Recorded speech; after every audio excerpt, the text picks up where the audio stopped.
Hey everybody, and welcome back to Threat X3 Productions. And today we're going to be talking a little bit more about Elden Ring. Mainly because I can't play anything else. Like, other games exist, I'm sure of it. People have been working years on games, but they just don't exist right now. All is Elden Ring. All is Elden Ring. So I thought today I would talk about the stuff that I don't really like and the stuff that I do really like. I was actually only really able to come up with 7 things that I don't like, but then I did get a good top 10 of things that I do like. We're going to start with the negative and then go to the positive. So let's start off with the 7 things I don't like about Elden Ring. It hurts to even say it, but there are a few things. So number 7, ambushes. This game has given me so many trust issues. I can't look at a chest and just think to myself, oh, I wonder what's inside. I basically think to myself, oh, how is this going to screw me over? What's waiting for me? I can't look at a chest in the middle of a room and not think to myself, what's going to stab me? The amount of trust issues this game gives you is just completely unnecessary. At the same time, it does kind of train you, so is it really a negative thing? I don't know. Number 6. Things looking way bigger from the outside. Now, mainly what I mean about this is that there's been a couple of, castles or fortresses that I've gone up to that look really big from the outside. I'm like, oh my God, I can't wait for the journey that I'm about to, and it's done. Oh, okay. That was it? 10 guys and, oh, okay. On to the next one. Yay. This doesn't happen a lot, but it happens enough that I notice it. When I see this big fortress, I just think to myself, I guess we'll see. I was excited the first couple of times, but then after the 3rd or 4th time of seeing something really big and there just not being that much, I'm like, oh, okay. Yeah, well, it's, it is what it is. Now, obviously, this has something to do with the open worldness of it. So, yeah, okay. Number 5, no markers for quests. Now, before the click-clackers of the keyboard start correcting me, yes, I know you can make markers, and there's several different markers or several different type of markers that you can make for yourself. What I'm more referring to is quest markers. This one guy wants me to go do this one thing, and then I can't go into a menu and then mark where that is on the map, or at least mark what it is. And then if I try to go back to the person, I try to talk to him, sometimes what he says isn't the same thing that he said before, so I can't even figure out what he wants me to do. So it's like, well, crap. I missed that important information from before, and now I'm just kind of screwed. Number 4, bosses not following the same rules as us. I mean, it's happened 1,000 times at this point, but going up against a boss, and that boss just has an endless amount of stamina. It can just continue to attack and attack and attack and attack. There are plenty of bosses, mini bosses, whatever you want to call them, that follow a certain pattern. And so there will always be this one attack that will definitely allow them to be open for you to attack them. But then there's just some of them that just keep going. And so basically you just have to time something just right. Now, I know this isn't exactly a new thing to Dark Souls, but it's just something that's persisted that's just a little annoying. Like, I have rules. I have a certain amount of stamina. Sure, I could invest all my level ups into stamina, but at a certain point, I'm not going to be able to just endlessly swing my sword. Eventually, I'm going to have to stop swinging my sword. And so when the bosses come at you and they just don't follow the same amount of rules that you do, it can be just a little frustrating. Number 3, poison swamp areas. Just stop. Stop. Okay? All right. 2, level scaling.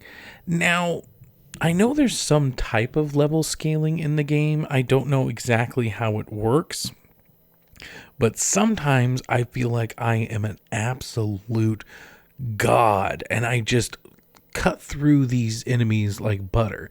And then other times I don't, and it's like I would much rather it be in the middle all the time than come up against something, get my ass handed to me, and I'm just like, oh, okay.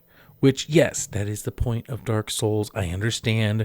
Die, repeat, die, repeat. I'm just saying that it seems a little off. Something that is like a giant crab can actually be ridiculously easy to take down as long as I use the right thing. But then taking out this kind of big behemoth looking guy is way harder, and I've died way more times to them than something that is literally 2 to 3 times its size. So it just sometimes doesn't make sense, and I don't know if it's the level scaling or just the enemies themselves. Every once in a while I just come up to this and it doesn't make sense. And the number one thing that this is probably the one and only thing that isn't just a nitpick, and it's more like I'm genuinely mad about this, and that is the outdated matchmaking. Back when Demon Souls first came out, online gaming was in a completely different realm. You know, it hadn't fully reached its maturity yet. And so this quirky little, hey, let's put something down on the ground, somebody goes up to that thing and then summons you to their world, was actually quite unique, and I really like that. But this is 2022, and multiplayer gaming, matchmaking has changed in so many ways that it's not even funny, and yet we still use this archaic way of matchmaking. I have to write something down on the ground, and then I have to wait for somebody to do it. And the thing is that when I'm trying to get with my buddy Mike and we're trying to play the same game together, we literally have spent hours trying to figure it out. We put in passwords, we restarted our games. Now this could be just, they need to come out with a couple of updates or something, but it also could just be, just let us get into a party together. Why does it need to be more complicated than that? And while we're talking about the matchmaking, let's also talk about the fact that you can only matchmake in certain instances. Why can't I just play co-op throughout the entire thing? There is a good portion of this, don't get me wrong, there's a good portion of this game that you can play co-op. But the fact that there's just random rules to, you can co-op here, but you can't co-op there. It doesn't make any sense. Why? Just why? I mean, it's, once again, I don't want to be a broken record, but it's 2022. So I would just like some of these older things to just go away. So let's end on a high note. Let's talk about the things I do like. Number 10, jump. It's such a weird thing, but hey, how about instead of having to sprint and then press that button again to jump, how about we just freaking jump? The implementation of jump has made the world in general just feel different because I can get to new areas, which means that the designers can make new areas for me to get to with a jump. I just really love it. Number 9, crafting. Oh, I love crafting. The fact that I can just go kill a couple of squales and then make arrows out of their bones, and I can basically have an endless supply of arrows, is really cool, especially for if you want to make a build of like an archer or a rogue. This is really cool, but this isn't just for arrows. There's also like flasks, and there's potions or antidotes and things like that. Just the crafting in general just gives a whole new feeling to the world in general. Number 8, stealth. Ooh. I didn't get a chance to play Sekiro Sacrifice Shadows Die Twice. I didn't get a chance to play that, so I didn't really get to experience how cool it was to like stealth in that game. But the fact that they kind of took what they learned there and added it to this world, I love stealthing around and killing somebody when they're least expecting it. This is a really cool implementation, and I think it's just awesome. Number 7, the setting. Now, what I mean by the setting is like the setting of where this is and kind of the lore of the entire world.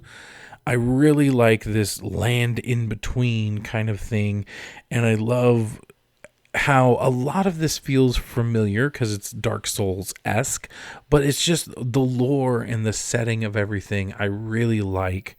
This is different from like the open world. We'll talk about that more later, but it's just the setting of it. I mean, for instance, the large golden trees and stuff. It's like there's a reason for that. It's not just something that looks cool, although it is. I just really love the setting. Number 6, dungeons. These are really cool kind of side objectives that you can do. They're really challenging, and they always have either a mini boss at the end or something. And these can be really challenging, and they always give you something interesting. Maybe you won't use it, but it's always just interesting to find what's in there and what will happen at the end. Number 5, refilling flasks. This is a really cool implementation because obviously when you go back to a site of grace, you get to refill your flask, refill your health and everything. This is really cool.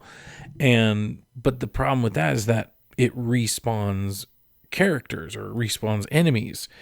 And so this refilling of the flask is actually a really good incentive to not make you so married to the sites of grace.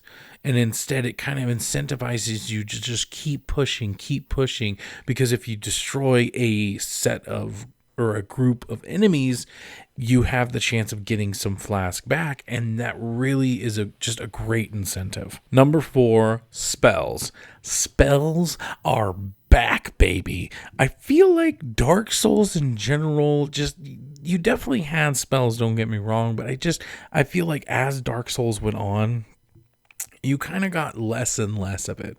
And now you're back to just straight on, you're a freaking wizard, Harry. Number 3, Ashes of War. These are just really cool abilities that you can use with your weapons. And I can't explain just how awesome it is to have these Ashes of War and just the variety of them.